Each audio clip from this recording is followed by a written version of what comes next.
దేవుని దృష్టిలో వినమ్రత అనేది ఎంత గొప్పదో కొద్దిగా చూద్దాం. ఒకసారి గమనిస్తే మత్తయి సువార్త 11వ అధ్యాయం 11వ వచనములో కొన్ని వాక్యాలు ఉన్నాయి. మానవులందరిలో స్నాపకుడగు యోహాను కంటే అధికుడగు వాడు ఎవ్వడును పుట్టలేదని,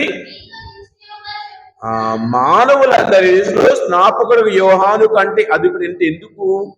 అతడు ఎంత వినేముగా జీవించాడో వాక్యాలు తెలియజేస్తూ ఉన్నాయి.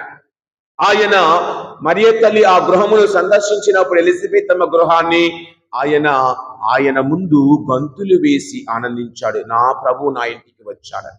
అంతేకాకుండా పెద్ద అయిన తరువాత తాను సువార్తను తన వాక్కును బోధించే సమయంలో ఆయన అంచి ఉన్నాడు, నా తరువాత ఒకడు రానున్నాడు, నేను అతని చెప్పుల వారు విప్పుటకైనను యోగ్యుడను కాను అంటూ ఉన్నాడు. మరొక మాట చోట ఏమంటూ ఉన్నాడు, ఆయన హెచ్చింపబడాలి, నేను తగ్గించబడాలి అని ఆయన అంటూ ఉన్నాడు.